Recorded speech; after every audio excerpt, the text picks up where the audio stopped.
Good morning, 8th, and today is Monday, and this is Social Studies. Welcome. This will be a full-on lesson, so if anybody needs to grab a snack at any time, or maybe right now, you can do so, and you won't even have to close the doors. That'll be the first time in a while. So hopefully everybody's here. Nobody's walking in tardy. No tardy slips to have to take care of, so that's perfect. So nice to see everybody. What I'd like to do before you continue with this video is double check a couple points. Today is Monday. Well, if you flash back to Friday, there's 2 points that I wanted you to take care of. Number 1, please be sure you have watched the previous video and have made the corrections on the chapter 24.2 questions. You've added the details per those questions. You have submitted that image. That's number 1. Step number 2, there are 2 video reflections I asked you to take a look at. Hopefully you answered those in great detail and that has been posted. So you should have posted 2 assignments, the chapter question corrections in detail, 2, the reflections. If you haven't done that yet, please stop the video right now, go back and do that, and then jump here. You want to make sure we're going in order. So what I'm going to ask you to do right now is, if you can take out a pencil, we're going to write. We're going to continue on the note sheet that we left off on from Thursday.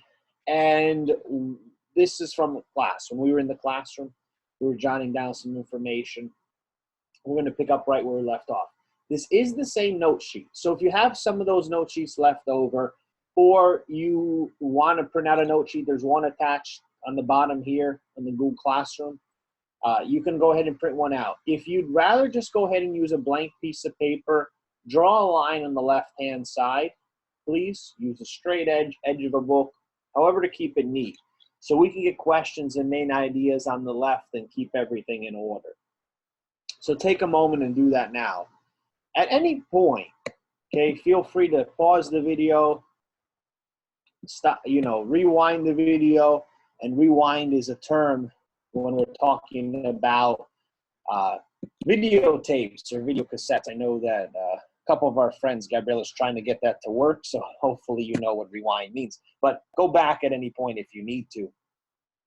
So this is exactly where we need to begin. So do draw a line if you're continuing on an old note sheet. So we're right here in the middle of U.S. entry into World War I. I've shared my screen so you can see what we're looking at. And we're going to begin by Wilson's explanation for war. And we're going to refer to it the way it was referred to in history, a war for democracy. So on the left-hand side, please jot down, what was Wilson's explanation for war? What was Wilson's explanation for war? So first of all, please note, we're going to jot these down just like we're in class. You don't have to jot down word for word. You can abbreviate if you need to. As long as you understand it by the end of this session, we're perfect. If you need any clarification, send me a message. Let me know. The messages should be sent on Google Classroom, not below the video because I don't see them.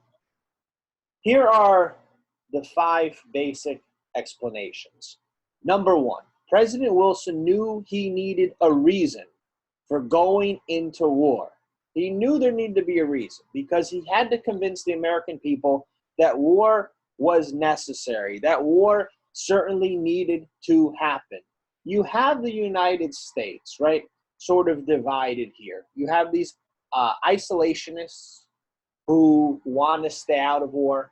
You have interventionists who want to go into war. TR, a notable one, but of course not the only one. So you have the United States divided amongst that. Isolationists and interventionists. So what is President Wilson going to do to let both sides know that we're going in because there is a reason and war is necessary? As the commander-in-chief, he knew he needed to do that before moving forward. 2, war as a moral issue. World War I, you're going to hear a lot as the war to end all wars. Obviously, we know this is not the first war in U.S. history. And obviously, as we know now in 2020, it was certainly not the last. So it was not that war to end all wars. But it was referred to that way at the time because it was a war in which Americans were told could potentially allow us to avoid future conflicts, and that's important to note. 3, the United States would take this role as an international leader to help create a new world order in the entire world. And the U.S. would take that leadership step, that leadership responsibility. That's essential because the U.S. is taking a step to potentially have this world peace, have these nations being able to work together. And that's going to lead into 4 and 5. Because number 4, President Wilson wasn't looking to say, oh, the U.S. is going to win the war, the Central Powers are going to win, or the Allies are going to win. Instead, what Wilson would like to do is establish this peace without victory. It's not about this one won or the other one won, but instead it's where all nations are treated fairly.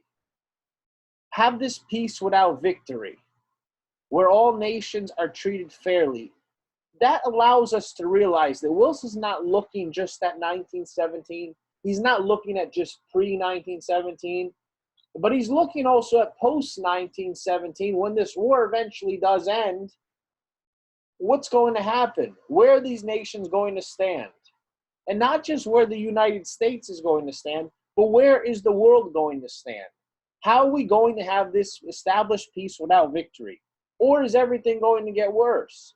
5, President Wilson wanted to form a League of Nations.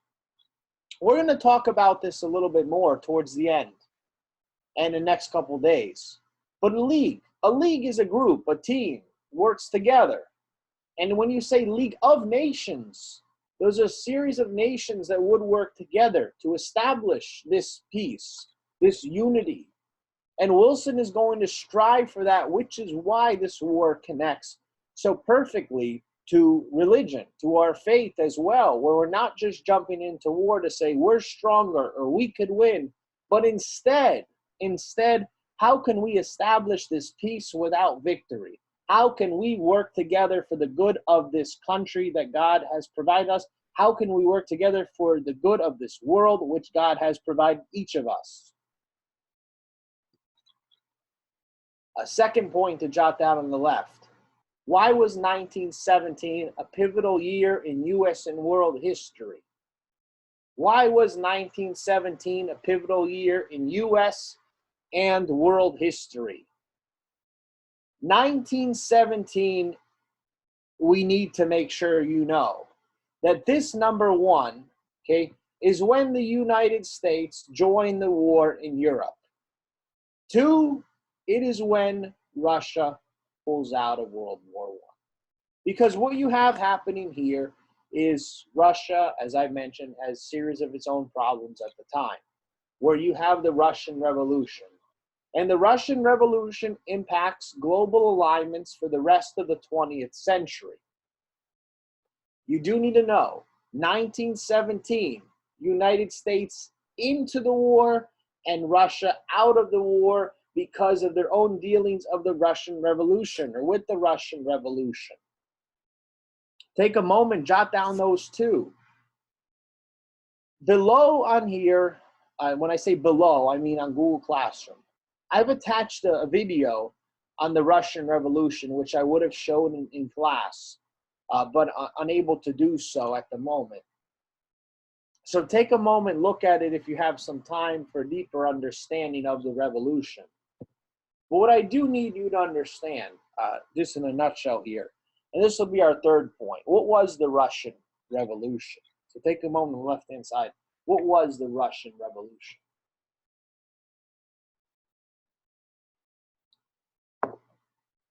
As our great friend Alex has pointed out many times, this name, Vladimir Lenin. Okay, Vladimir Lenin, right here. He takes power in Russia. Okay, he takes power in Russia. And shortly after he takes power in Russia, Russia withdraws from World War I. Russia withdraws from World War I. Russia is having its own series of problems, okay, with the Russian Revolution.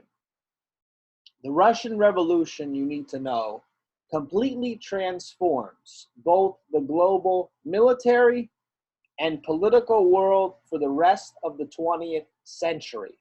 That's going to go not just in 1917, not just the 1920s, not just the 30s, not just the 40s, but from 1917 to 1989, and still leaving a lasting impact to the present day. And that's tremendous for each of us to understand, because I've jotted down some here points that you need to know, which is why I put them in bold, because it's tremendous to think of this. But the Russian Revolution and all that's with it will eventually lead to the following. Number one, the rise of communism. Two, World War II, 1930s into the 1940s, late 1930s, 1940s. Korean War in the 1950s, Vietnam War in the 1960s and 70s, the nuclear arms race. We're going to discuss all these in greater detail as the year continues. The Cold War, the fall of the Berlin Wall in the late 1980s, and the breakup of the Soviet Union shortly after, around that time. So all of this is going to, be transpired because this Russian Revolution from 1917. So the other day when we made our T-chart and we said Russia out in 1917, we need to realize what that means to world history. Again, please check out the video below, jot down some notes on that as well, and that'll help you understand this immensely. Whatever you need to do here, please do this to keep it boxed off. I can almost guarantee that when we come back, we'll have an assessment on these 6. Every single year, what I do, and this year we have our challenge, is I have a quiz, and all of our friends take out a lined piece of paper, and they number it 1 through 6, and they list the 6 reasons why the U.S. joined the war. I've done that for 5 years, and this is the first year that we may not be able to do so, but I'm going to try to do that when we come back. 6 reasons. I said 6 reasons why the U.S. joined the war. Are these the only 6? No, but these are the big 6. We know Wilson wanted justification for war. We discussed the Catholic Church, their viewpoint on justification for war. Here are the 6 reasons why the United States joins the war in the year 1917. I'd like you to list these, but I'd like you to box this off. I know many of you use a highlighter, right? Brianna and Bento, the 2 that I always see highlighting nicely. There's some other people too that do that, and I hope you can. You can box this off and have these 6. Number 1, the U.S. was becoming more active in international affairs. The U.S., as we pointed out the other day, Tyler was talking about, shared with us economic reasons. So think back to that. Where the U.S. is becoming, more involved in international affairs abroad. 2, tying into that same example, trade. Americans identify with Britain and France and traded with them because trade impacts the economy. Trade impacts the whole money flow. So the United States is trading. So Americans are beginning to identify themselves more and more with both Britain and France.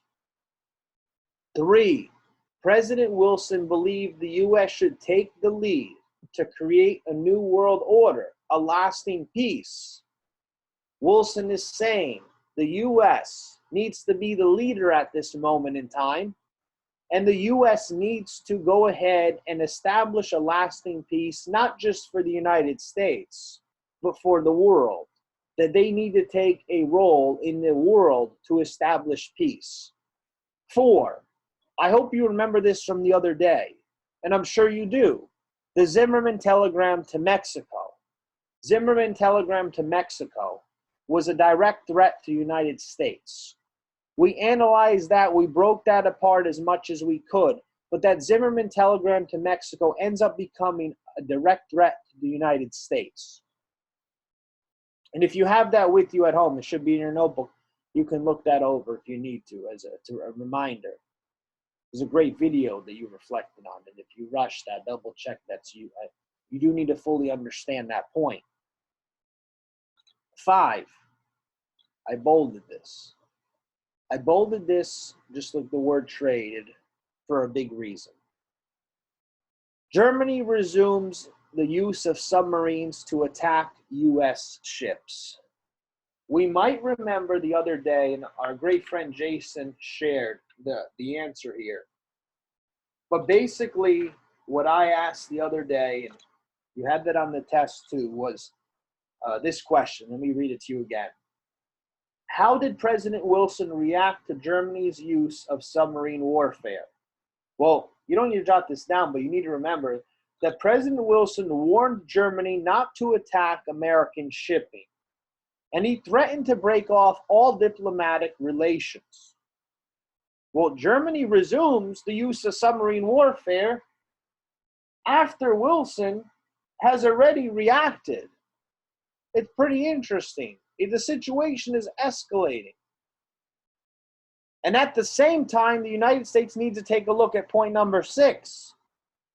It looked as if the Allies would lose the war against Germany if the United States did not step in. So the U.S. is looking at that situation, realizing what would happen if Germany actually does, win. How does it look like? So it looks as if the Allies would lose against Germany if the U.S. doesn't step in. So what does the U.S. decide to do? You're going to need to please jot all this down and to jot down more. April of 1917, the U.S. declares war, and the U.S. is now officially involved in World War I. A critical moment in history. Take a moment and jot that down. So you see Wilson's peace efforts, but you see where all of this leads into. And that's essential for us to understand here at this time in history.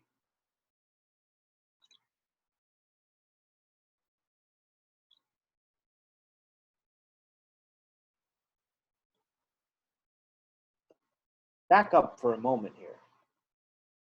I want to show you this just one more time. You don't need to necessarily jot this down. So I'm going to back up. Ignore the whole backing up and just let's take a look right here. Europe at war. You see the Allies and you see the Central Powers. And you see the United States jump in here and Russia until 1917. So there you have it. There now you have the British Empire, you have France, you have the United States, and you have them against the Central Powers. And as we mentioned, right, the United States sees how Germany is advancing, and now what do we do? The United States, April of 1917, is involved in World War I. Well, why is this essential? World War I is going to be a first for a lot of reasons. It's going to be the first war where a lot happens in the sense of different techniques, different strategies, different pieces, different technology. And this is what you do need to know about the impact of the battle for the seas. So on the left-hand side, you should be able to write down, what is the battle for the seas? What is the battle for the seas? Because it is essential that we understand that the U.S. Navy played a crucial role during World War I. The U.S. Navy helped turn the war around. The U.S. Navy helps turn this war around. Why? Because convoys of ships escort both supplies and troops If we were in class right now, I'd say, why is that important? Think for a moment. Why is it important that convoys of ships escort supplies and troops? Well, in a nutshell, how are you going to be able to win this without the proper supplies and without the proper troops needed? Think about that for a moment. That's essential. And think about the mines that were used against German U-boats. And we explained mines in class the other day and the impact they would have and the impact they did have leading into this war. The U.S. destroyers attack German U-boats as well. German U-boats, and I put in parentheses there, submarines. And I put this last point in bold because some of you may find this shocking. I myself, the first time I heard this, it's incredible. But no American troop ship was lost during World War I. Not one American troop ship was lost during World War I. Not one ship containing American troops was lost during World War I. It's incredible to think about the impact that this has, the battle for the seas, and how adequately planned this had to be to work in the favor of the United States. What you see happen in this war as well is the role of women. The role of women is essential because when you think back to the American Revolution we studied last year, you see men went to war and the women stayed home, and the women made supplies and made uniforms and they made candles and they took care of the children and they made certain products. But here you have women. You see a great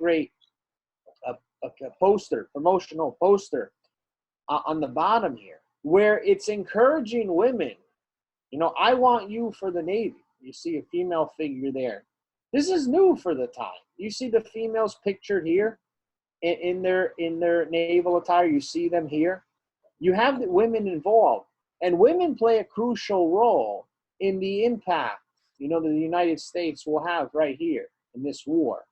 At the same time, in addition to the great women in this war, and we appreciate all that they were able to do to set the standard for women in all wars in the future, to say, yes, we can do this too, is the amount of African American soldiers that stepped up during the time as well. Because if it wasn't for the African American soldiers and it wasn't for the women at the time, where would the United States be during the war? Could not have done it without them, and we appreciate their efforts. You're going to want to make sure you jot that down and know that you have women involved, you have African American soldiers involved. We are aware of the impact of African American soldiers during the Civil War. Well, that sets the tone to say how important they are to victory and how much they also care about this nation, even though they are facing so much hardship during that time, that they're willing to put on the uniform, step up, and preserve this great land. Incredible images from history. And it's essential to see the American flag's patriotism at its finest. You see flags from other different nations, individuals holding the American flag. You take a look at the troops here. You see African American soldiers. You also see civilians. You also see white soldiers. You see them together. And this comes at a time in the nation where you still had separate facilities for those of different races. But here you have them marching together for the single cause. And the single cause is not just American victory, but it's that peace without victory that Wilson is promoting for not just the United States, but for the war. So to see an image like this at the time is pretty incredible. World War I is a first for a lot. And here is what new technology emerges during World War I.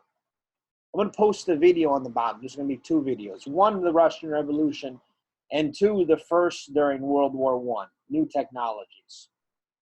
So on the left-hand side, please jot down what new technology emerged during World War I? What new technology emerged during World War I? Number one, trench warfare. We're going to discuss a little bit further in a moment. But you have to remember from the other day just how much trench warfare impacted, the war. And when you think of trench warfare, you see the images here. These men not knowing, what to expect from the other side. These individuals on both sides. The war prolonging. The diseases that spread rapidly. The hardships that came with being in those trenches. Development of trench foot. Water and rats and disease.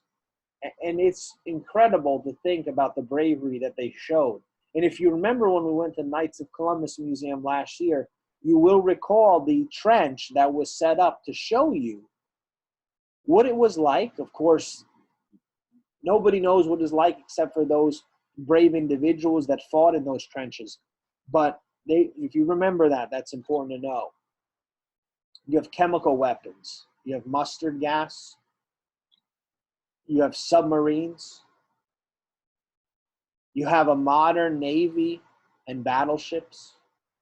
Never before to this level. 5, this is astonishing probably to some people. But remember, the airplane had not been around for many years this time. But very quickly, all of a sudden, this is the first war to use airplanes. Not on a level as other wars, but it's the first to use them. It's the first war to use machine guns. It's the first war to have mobile weapons such as tanks and trucks, which we take so, for granted today during any war or battle. It's the first war to have flamethrowers. And communication is key. So it's the first war to have wireless telegraphs to communicate. The new technology that emerges during this time is crucial for this war, for both sides. And if you take a look at these 9, you jot down these 9, you stop and think for a moment, the impact, and we take all this, many of these for granted. We thought they were always there, but we realized that they emerged during World War I and are crucial to the direction this war will take.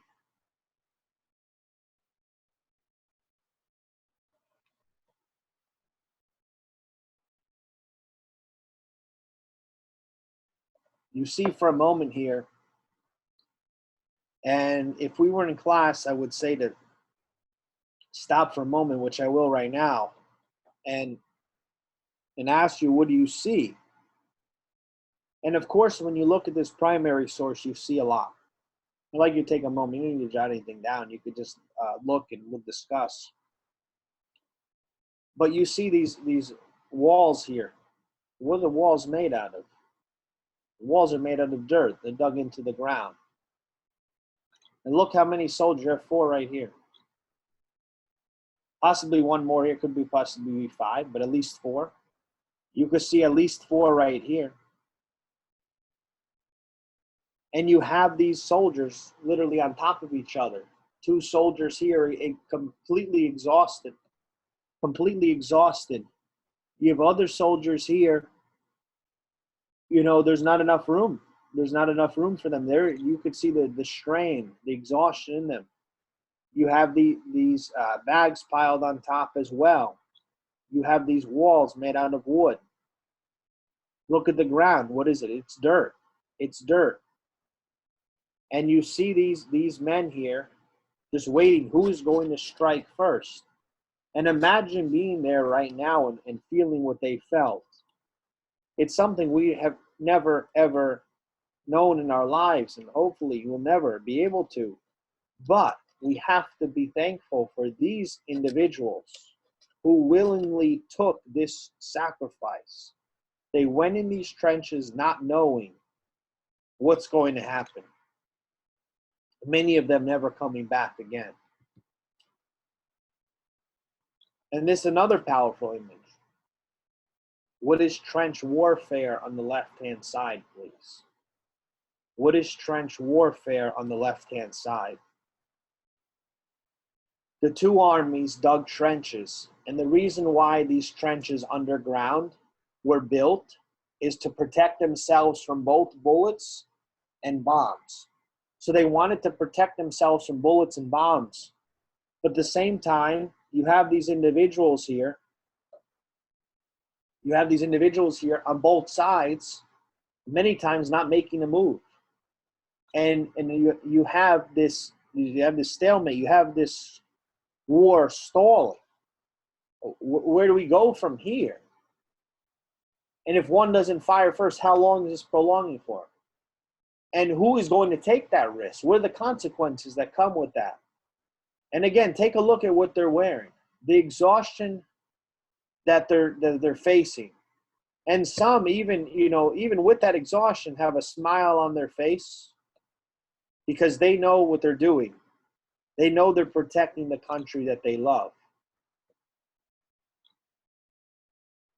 These images here really show you. I mean, look here how they're really, it's dug into the earth. Dug into the earth. And you have to imagine these men, close to around at least, many of them 6 feet tall. And look here. It's even, taller than they are, but not much, not an incredible amount. And right above, you have these tanks here. Here you have these men who are ready to fire, but at the same time, they're wearing masks, okay? They're wearing gas masks, and you're going to realize that a lot of that would have to do with the chemicals. All that will have to do with the chemicals that were used during this war. Mustard gas, I know Jade and Alex mentioned it the other day, where mustard gas would be used during this war. But the impact of the mustard gas and how it, impacted both sides is astonishing, and it will never be able to be used again because of the impact. Anybody who's interested in learning more about that, you can take a look at that online, be a credible source. But to protect themselves, these soldiers put up mazes of barbed wire around the trenches. And the area between the trenches was called no man's land. So you should all know that already, but no man's land is the area between the two trenches, and these men are trying to protect themselves. So they put up mazes of barbed wire so no troops on other sides can just come right in and ambush, but instead they wanted the barbed wire here to protect themselves.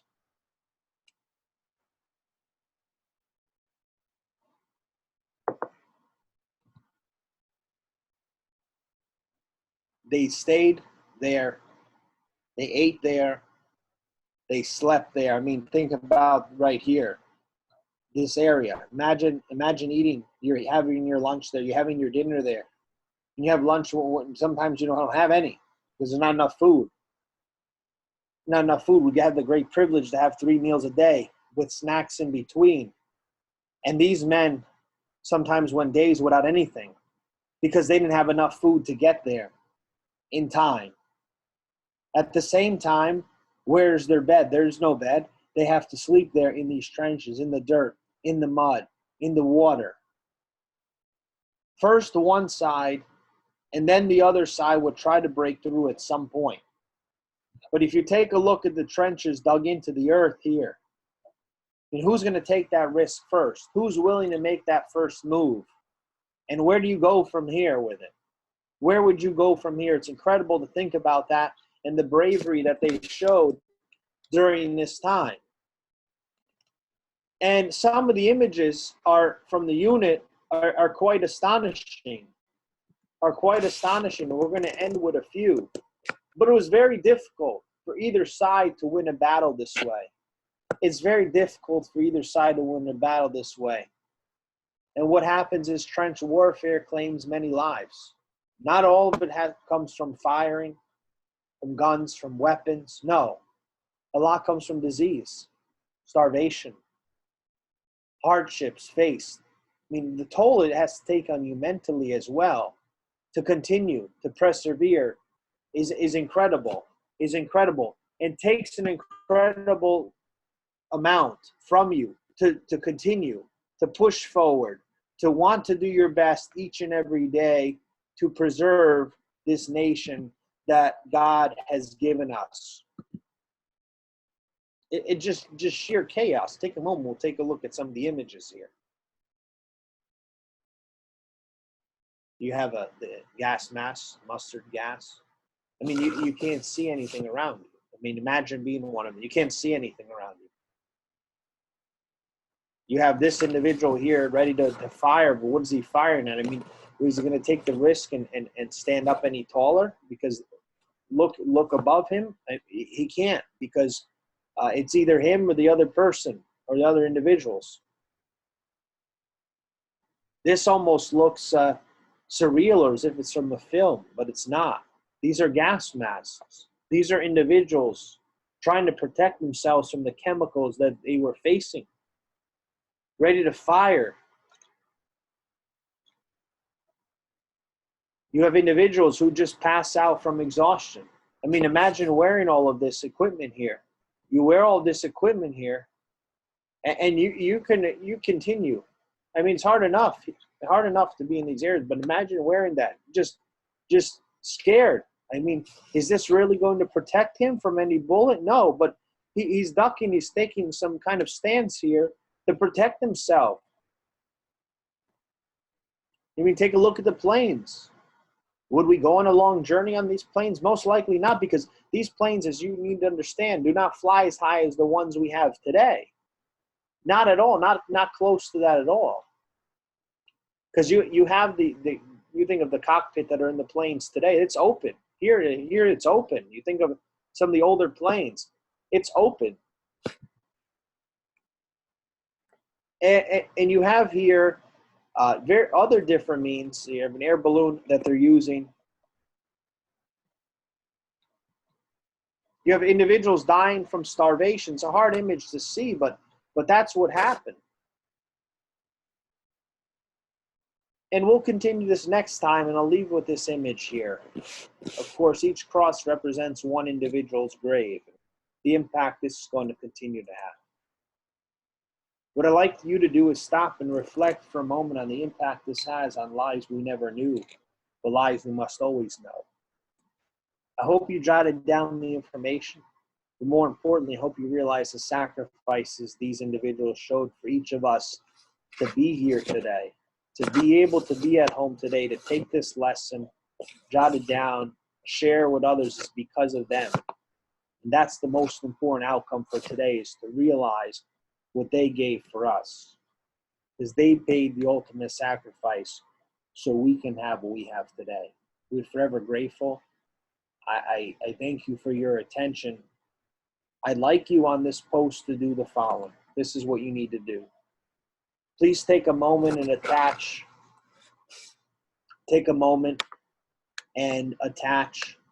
the notes. I don't care if it's 5 pages. I don't care if it's 2 pages. I care if it's 1 page, okay? I certainly care if it's just 1 page. So if you're going to go ahead and you're going to have just a single page or 2, there's a couple people there. Won't say any names, but there's a few people that might do that.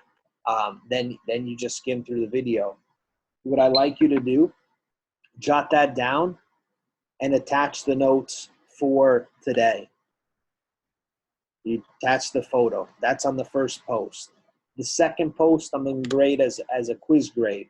The second post is going to be a 20-point quiz grade. And I want you to imagine yourself as President Woodrow Wilson. I want you to pretend that you're President Woodrow Wilson. This is a 20-point quiz grade. You are President Woodrow Wilson. And I'm going to pull this up. Would you have made the decision to enter World War I in April of 1917? Would you have made that decision? Follow the guidelines on that post. Follow the guidelines on that post. I want you to pretend you're President Wilson. And I need you to focus maybe on 2. If you want to just focus on one of these, focus on 1.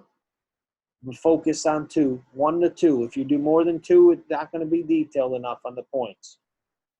Would you have gone into war as well. 2 posts due. Start on this early. It should be fine.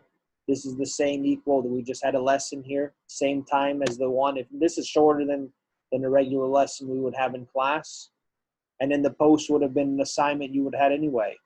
So I'd like you to do that. Think about that, and we'll take it from there. Until next time, enjoy the rest of your day. Let me know if you have any questions, and take care. Goodbye.